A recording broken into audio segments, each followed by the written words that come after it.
ko naman sa ating YT. Alright, okay, so welcome to Gurography. Yan, it's a free let review hub.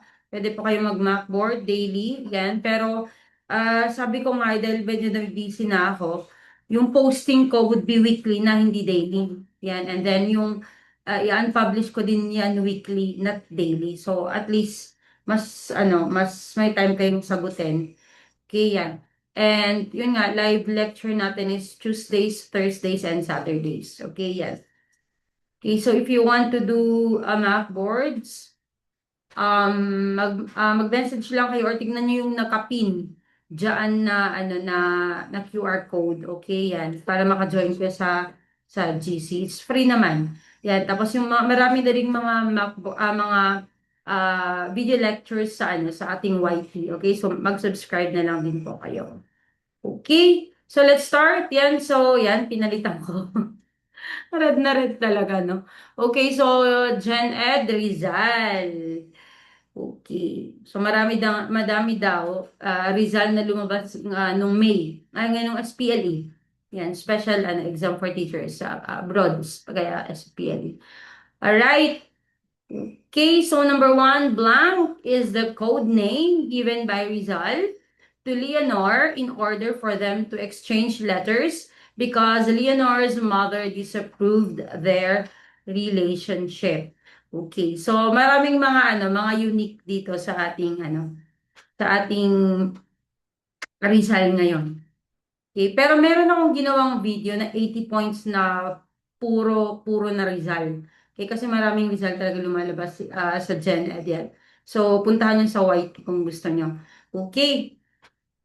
So, yan. So, ilagay nyo yung number nung sagot nyo. Okay.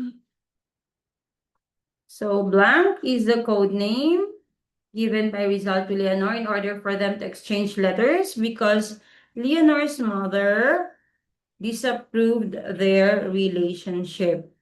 Okay. Alright. So, wala bang mag-a-attempt. Okay. So, anyway, for ano to. So, reveal ko na yung answer, ha? Yan.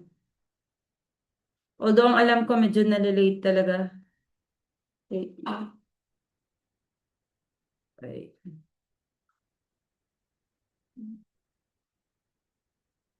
Okay. Alright. And yung first na answer natin dyan ay taimis. Okay, so have you ever heard of that? It's taimis. Ay, meron! Sumagot! Ang galing! Si Velvet Bun. Ang galing. Taimis. Good job. Okay. Number two. What is the name of the flying lizard species discovered by Jose Rizal during his exile in Dapitan? Okay. So again, number two, what is the name of the flying lizard species discovered by Jose Rizal during his exile in Dapitan? Okay.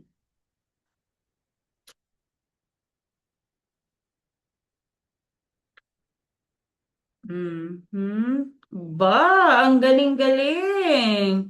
Ang galing-galing. Okay, yes. So the answer there, okay. So actually, yan, akala ko walang makakaisip. Yan, so naglagay ako Draco Rizali or Apogonia Rizali. And yes, okay. So the answer there is, yes, Draco Rizali. Okay, it's Draco Rizali. Okay, so tingnan natin yung tatlo. Okay, yan. So, pag flying lizard, okay, isipin nyo na lang yung gliding dragon, okay, di ba? Yan, so Draco, Rizali. Okay, ito namang si Apogonia, di ba? Di ba yung beetle para siyang may armor? A for Apogonia, okay, A for armor. Okay, and of course, ito yung tree frog. Sa ano ba yung sabi ng frog? Rivet, sabi niya. Wala akong maisip eh. Okay, so rivet. So R for Rhacophoros Rizali. Okay, pag-checkan nyo na yan. Okay na yan. Okay. Yan, now ko lang nalaman po ito. Ayan, okay. Ako din naman, nung nagre-review ako, hindi ko nga alam na may ganito, di ba? Kaya nga tayo nagre-review, di ba? Okay, number three, what is the title of Rizal's farewell poem written the night before his execution. Okay, so madali naman. Gawin naman nating madali. Okay? Again, number 3, what is the title of Rizal's farewell poem written the night before his execution? Okay. So isa itong lumalabas pa dito is isa itong elegy. Yan. Sabi ni Sir Jericho, mi ultimo adios. Okay, so mi ultimo adios nga ba? And yes, okay, yes. So it's mi ultimo adios. Okay, and then ang lumalabas din dito is mi ultimo adios is and then ang sagutin, ang piliin nyo doon ay elegy. Okay, ang gagaling. Alright, number 4, what was the name of Rizal's only son? Okay, who died shortly after birth. Okay, yan. So ano daw siya, na stillbirth siya. Yan. So again, what was the name of Rizal's only son who died shortly after birth? Okay, so binibilang ko parang there's 10 seconds na lag. Yan. O, may sumasagot pa nung may ultimo. Alright, so number 4 na tayo ha. Yan, don't worry, antayin ko kayo. Kasi meron tayong almost 10 seconds lag. Okay, at may nanalo na. Okay, very good kayo dyan. And the answer there is, of course, it is indeed Francisco. Yeah, in honor of his father. Okay, good job. Number 5, what secret organization did Rizal help found in 1892 upon returning to the Philippines? Yan. So, ang isa pang lumalabas dito is saan niya unang ah, inisip yung idea na itatag to, okay? And the answer there is Hong Kong. Okay? So, pag tinanong, saan niya unang naisip yon, saan nabuo yung idea niya na itatag to, it's Hong Kong. Okay, kasama niya si Basa. And of course, yes, so the answer there is La Liga Filipina. Okay, good job. All right, number 6. Rizal's sculpture, The Triumph of Science Over Death, are called, features a naked young woman trampling a skull and holding a torch. In what medium was this sculpture made? Okay. So may mga paganyan pa talaga sa wait lang, i-close ko lang yung door ha. Kasi yung pusa ko alis. No. Hey, pugaw, come here. Come, quickly, quickly, quickly. Pugaw, quickly, pugaw, pugaw. Quickly, quickly, quickly, quickly. Quickly.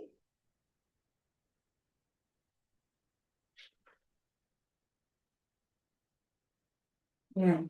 Sorry, may aso, may pusa, kailangang alagaan. Alright, and the answer there is, made of what ba yan? Bronze ba yan? Yan. Ang isa pang pangalan nito, yung the triumph of science over death is Scientia. Yan. Yan. So, ano yung, made of what yung sculpture? Okay. Made of what yung sculpture? Ang galing-galing. And it is indeed clay. Okay, ang galing. Number 7, Rizal translated a famous German liberation drama by Friedrich Schiller into Tagalog. What was the title of that drama? Okay, yan. So, bago to. Yan, bago to. Nahanap ko lang. Nangalkal talaga ako ng kakaiba ngayon for today's video. Okay. So again, Rizal translated a famous German liberation drama by Friedrich Schiller into Tagalog. What was the title of that drama? Yung ibang ibang sources sabi ang nakalagay doon is attempted. Pero naman, hindi lang attempted, talaga natapos naman niya and it was actually published. Yon. So do you have any idea? Yan. Ala, ang galing-galing. Yes. Okay, so it is William Tell or Willem Tell, okay? And then nung itinagalog niya, naging Guillermo Tell. Okay, ang galing ah, ang galing. Alright, number 8. Teodora Alonso was forced to walk blank from Calamba to Santa Cruz, Laguna. Okay, yan. So lumalabas talaga din to. So again, Teodora Alonso was forced to walk blank from Calamba to Santa Cruz, Laguna. Ilang kilometers siya. Okay, so ito nung ano, ito yung na ano siya, na falsely accused siya of poisoning her sister-in-law. Okay, kasi yung sister-in-law niya, ayaw niyang magkabalikan sila nung asawa niya. Yan, eh inaayos nitong si Doña Chadora. So, yun. Okay. So, okay, good job. Yes. So the answer here is, okay, so the answer here is indeed, it's 50 kilometers. Okay, good job. All right, number 9. What did Rizal do to Antonio de Morga's 17th century book, Successos de las Islas Filipinas, to prove that the Philippines had a flourishing civilization before the Spanish arrived? Okay, ano talaga to? Ano talaga to, guys? How do you call that? Actual question talaga to. So, ang sagot ko noon, alam, nung bago-bago ako, alam niyo yung sagot ko, borrowed it. Tanga-tanga lang, no? Ang sagot ko din, borrowed it. Okay. 'Di ba? All right, and yes, okay, you are correct. So the answer there is indeed annotated it. Yes, inannotate niya kasi nga yung libro na yon, yung Successos de las Islas Filipinas by Antonio de Morga, it's Eurocentric. Parang sinabi niya na barbaric yung mga Filipino before na dumating yung mga Spanish bread. Yon. So, sabi niya hindi naman daw. We have flourishing civilization naman daw. Okay, yan.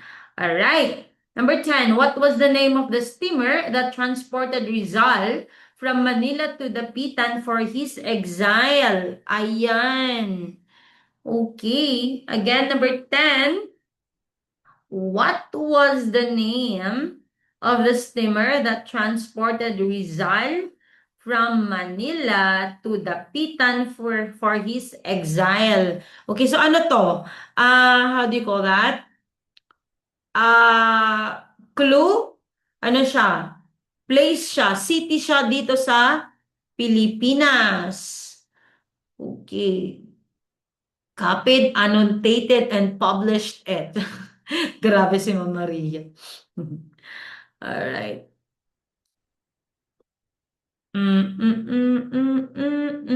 Ano yung sagot nyo dito?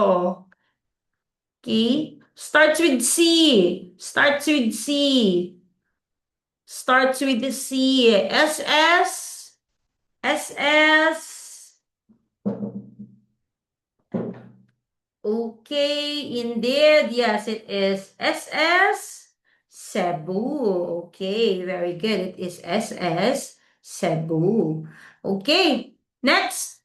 Number 11. Before his execution, Rizal retracted, allegedly Rizal retracted many of his writings against the Catholic Church and reaffirmed his Catholic faith. Okay. Who officiated his marriage to Josephine Bracken hours before his execution? Okay. So again, ulitin ko, before his execution, Rizal retracted many of his writings against the Catholic Church and reaffirmed his Catholic faith. Okay? Allegedly daw ha. Yan. So, in any way, okay? So, who officiated his marriage to Josephine Bracken hours before his execution? Yan. So, ang nabasa ko dito is, sinabihan daw ni Doña Teodora na magkaroon man lang sila ng civil marriage, okay? Yan, para hindi siya masyadong yan. Okay. Okay, may idea ba kayo? Do you have an idea kung sino? Okay, very good. Yeah, so the answer there is Father Vicente Balaguer. Balaguer, siguro yan. Okay, good job. It's Father Vicente Balaguer. Okay, number 12. Which town became Rizal's place of exile? Okay, yan. So, syempre, pag mahirap, balik tayo sa madali. Mahirap, madali. Mahirap, madali. Okay. Very good naman kayo. So, which town became Rizal's place of exile? Diyos ko. This is very easy. May magkakamali pa ba dito?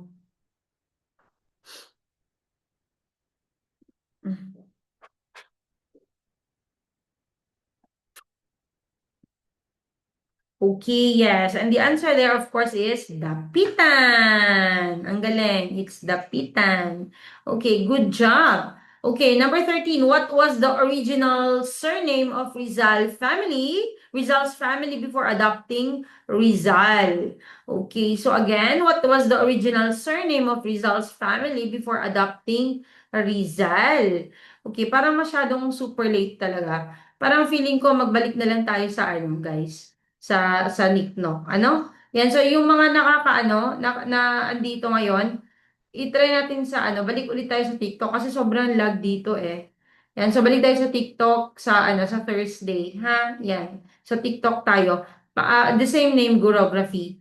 Okay, yan. So, ang lumalabas din po dyan is kung ano yung meaning niya. Yan. Sa ano is, ano, market. Okay, yun ang ano niya. Market. Yan.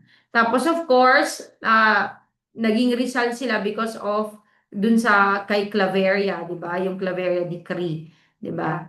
Tama ba 'yan? Claveria decree na kailangan magpalit sila ng surname. And of course, the answer there is Mercado. Okay. Anong guys masabi nyo? Mas gusto nyo ba sa TikTok? Kasi hindi ganito kalagi sa TikTok. Sa totoo lang. Ang bilis. Yan. Okay, what do you think, guys? Number 14, what was the last place where Rizal stayed before his execution? Okay, so again, number 14, what was the last place where Rizal stayed before his execution? Okay, kasi doon yung parang ano, doon yung parang main ano ng mga ng Spain at that time. Kaya doon siya ipiniit, okay? Before siya mag-execute. Yes. Okay, sige. Wala akong TikTok, ma'am. Dito na lang. Gawa kayo ng TikTok kasi sobrang lag. As in, sobrang lag kasi guys eh. Yan. Akala ko mas mabilis pag nakaganito na ano. Sobrang lag. Lag. Ha? Gawa kayo ng TikTok. Mabilis lang naman. Okay? Hanggang ano natin. Um, Kasi na-try ko din yung ano yung YouTube nun ang lag din. Alright? Okay, aba. Okay, so the answer there is tama. It's fourth, Santiago. Okay, so sa Thursday, sa TikTok na tayo, ha? Ayan. Number 15, which instruction did Jose Rizal reportedly give the firing squad commander before his execution? Okay, so do not shoot me in the... Yan. Okay, do not shoot me in the... Okay, so again, number 15, which instruction did Jose Rizal reportedly give the firing squad commander before his execution? Okay, so do not shoot me in the... Okay, so saan? Paa, balikat, ano? Tuhod. Hey, no, no. Tami. Okay. Do not shoot me in the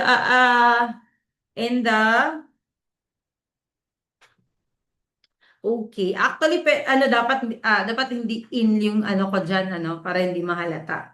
Okay, yan. Ala, yung pusa ko. Okay, so ang sagot po niyan ay tama. It is head. Okay, yan. Ayaw na dun sa head kasi hindi daw siya traitor. Yan. So sabi niya, sige, sa back na lang para mas malapit yung heart ko, sabi niya. Pero yung pala, plano niya na ihaharap siya. Okay, yan. Number 16. Ang cute ng oo. Yan. Number 16, Rizal almost fought a duel with Antonio Luna over the affection of which woman? Okay, so nung nagre-review kami, ako tawang-tawa ako dito eh. Ang cute ng cat. Oo, si Tammy. Show your face namin. Okay, so Rizal almost fought a duel with Antonio Luna over the affection of yes, head. Over the affection of which woman? So mag-TikTok na tayo sa Thursday, guys. Nagtampo kasi ako sa TikTok kasi lagi ako na ano, pero mas nahihirapan tayo dito. Yan. So hayaan na nating ubusin yung ano. Okay. Yan. So, nag-jewel sila. Muntik silang mag-jewel kasi nga lasing si Antonio Luna dito. Eh, parang etong girl daw na to, mas gusto daw niya fini-favor daw niya si Rizal. Yun. So, nagselos si kuya mo, Antonio Luna. Alright. And, tama. Okay. So, it's Nelly Busted. Busted ba yan? Bausted. Okay. Number 17. Which of Rizal's novels was printed in Ghent, Belgium? Okay, so madali naman na to. Yan. So, which of Rizal's novels was printed in Ghent, Belgium? Okay. Nelly Baustad.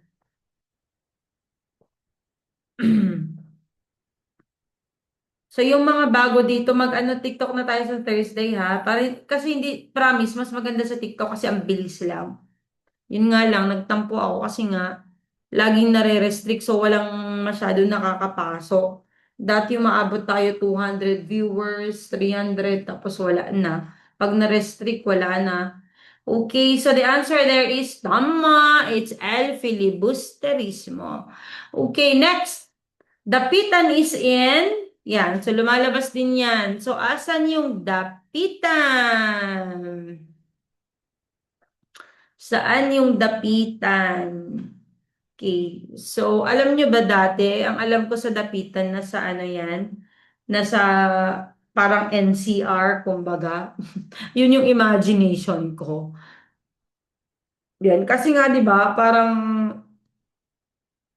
hindi ko naman kasi alam na linipat siya sa fourth, ano, yan. Okay, very good. Yes, so the answer there is ang galing. It is Zamboanga del Norte. Okay, yan. So, sa Zamboanga del Norte, meron daw yung ano, yung place kung saan siya nag-disembark. It's called Punto de Disembarco or Rizal's Landing. Okay, yan. So, of course, sabi ko nga kanina via SS Cebu. Okay, so nakita ko yung picture but I'm not so sure if it really exists. Pero feeling ko naman it exists. Ako kasi gusto ko makita. Yan, sa punto de disembarco. Alright, number 19, Rizal's first love. Uy, yon Rizal's first love. Tawa-tawa ako na nababasa ako dito sa Rizal's first love. Ewan ko kung totoo, pero sinulat daw talaga niya na hindi daw maganda, hindi daw kagandahan tong girl na to. Parang ganon. Pero pag nakikita ko siya, nagblablash ako, sabi daw ni Rizal. Tapos sinabihan nga daw niya na yung girl na hindi ako gustuhin ng mga magagandang babae, parang ganon. So parang sinasabi niya talaga na hindi ka rin kagandahan, parang ganon. Uy, sa totoo lang, nakita ko yung Julia na yan na noon pa yan. Okay, pero wala talaga kami makitang source na yung na Julia talaga yan. Okay, yan. So, usually, ang lumalabas talaga is tama si Segunda Katigbak. Okay, yan. Yung Julia talaga nakita namin yan noon nung nagre-review kami, pero wala naman talaga kami makitang source. Yan. So, for this, it's Segunda Katigbak, ha? Yan. And the last one, after 4 years in exile, Rizal left Dapitan for Blanc in August 1896 with the permission of Governor General Ramon Blanco because they are friends, intending to serve as a doctor in the Spanish territory. Okay, so saan siya dapat pupunta? Okay? Yan, may pupunta siya dapat dito eh. Pero ano, in-arrest siya sa Barcelona if I'm not mistaken, tapos binalik siya. Okay. So, saan siya dapat pupunta? Okay? Kasi mag-ano siya, merong yellow fever outbreak doon sa country na yon. So, ano sana siya? Okay? Medical doctor sana siya. Ay, segunda pala. Sabi. Okay. So, saan to? Yan. Starts with the letter C. C, tama. Okay. Yan. Tama. And the answer there is Cuba because of the yellow fever epidemic. Okay. Okay, guys. Yan. So, agyaman na. Yan. Thank you very much for joining. Talagang ang hirap. Ano, guys. So, try ulit natin sa TikTok, ha? Yan sa Thursday. Ngayong Thursday is, Gen Ed. Gen Ed. Okay?